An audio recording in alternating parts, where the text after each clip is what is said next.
Thank you very much. Bismillah ar-Rahman ar-Rahim. First Minister, distinguished guests, brothers and sisters in Islam and faith, Assalamu alaikum wa rahmatullahi wa barakatuh. First of all, I would like to thank the organizers for giving me the opportunity to express my views on behalf of Muslim Council of Scotland and on behalf of Minhaj al-Quran International. And I would also like to thank them for organizing such a great event which will give a positive message to the people around the world that Muslims, along with the Scottish society, we stand together as one nation. As you know, that unity is strength. When the sand grains unite, they become a vast desert. When the sea drops unite, they become a boundless ocean. And the unity of people make an invincible strong nation. And that is the reason why Islam stresses great importance of unity at all levels. And the Quran and the Prophet sallallahu alaihi wasallam discusses and promotes unity at three levels. First and foremost, it talks about the unity of humanity.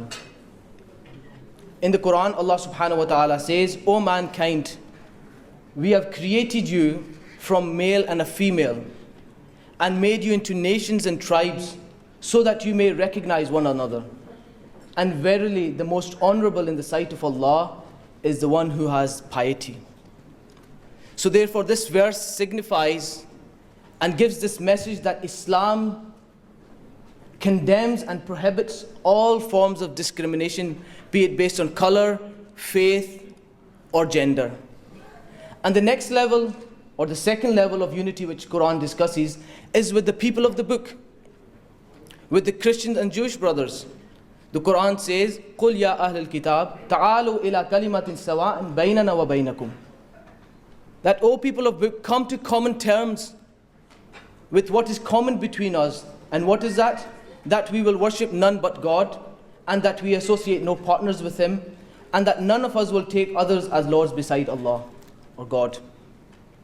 These are the common terms, and this verse of the Quran discusses interfaith harmony, which is lacking.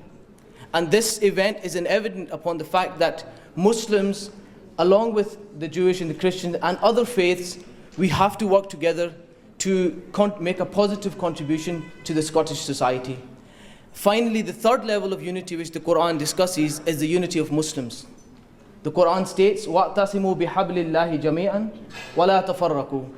And hold fast, all of you, together to the rope of Allah, and be not divided amongst yourselves. The Quran condemns sectarianism at all levels. Sectarianism related to humanity, the people of book, or within the Muslim Ummah. So therefore, from the above Quranic verses, we deduce that Islam believes in unity of all human beings and preaches peace, justice, and equality. And religion is here to serve mankind and to unite mankind. And it's only through unity that we will attain peace in this world. Now I would like to briefly shed some light on the concept of peace in Islam. There are three basic postulations that underpin the Islamic thought, and that is Islam, Iman, faith, and Ihsan, spiritual excellence. Islam is related to the practical dimension of faith, which deals with the external actions. Iman, faith, is a theological dimension which deals with thoughts and beliefs, whereas Ihsan, spiritual excellence, is a spiritual dimension which deals with the internal excellence and perfection. As far as the lexical implication of these words, it is interesting to note that the word Islam has been derived from the word Salam or Salam, which means peace, discipline, and obedience, whilst the word Iman has been derived from Aman or Aman, which signifies peace, safety, and security. Therefore, these three words, literally and metaphorically,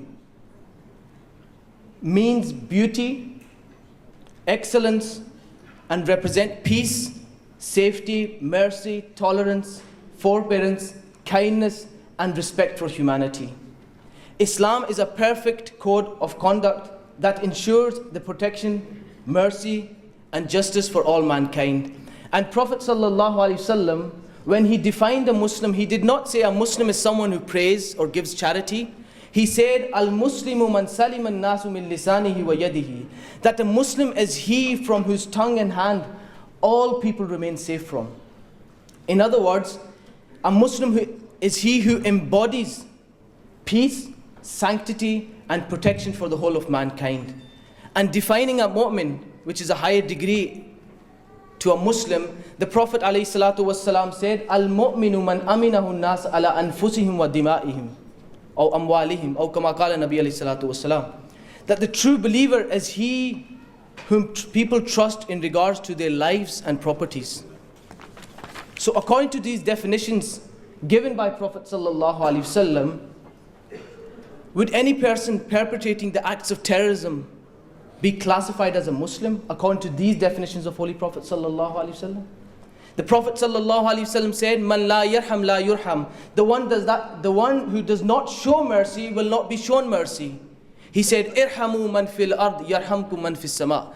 That show mercy to those who reside in this world, to the creation of God, and the one in the heavens will show mercy to you. So in order to understand the true teachings of Islam, we have to refer to the original sources, and that is the Quran and the prophetic teachings. Rather than taking Islam from a handful of people who misrepresent the teachings of Islam to suit their own devious agendas. We as MCS, Muslim Council of Scotland, on behalf of Muslims unequivocally reject, disown and condemn all forms of terrorism, oppression and injustice committed in the name of Islam, just as we reject and condemn all terrorism committed in the name of other religions or causes. Terrorism is never a legitimate and honourable means, but rather it's always an act of indiscriminate murder. We address our call for peace, tolerance and respect to all, everywhere, but especially to political leaders, religious leaders and decision makers, as well as to scholars, teachers and journalists. Just to finish off, I would like to say that it is very important that we understand that this fatwa was given 3.5 years ago by one of the most renowned scholars of the Islamic world, Shaykh al-Islam Dr. Muhammad Tahir al-Qadri, which condemns terrorism in all its forms and manifestations. This was a devastating blow to those extremists and their affiliates because it removes decisively and conclusively any remnant, be it theological, ideological or political justification for terrorism. No longer can the extremists employ Muslim scriptures to suit their own agendas, to suit their own devious agendas.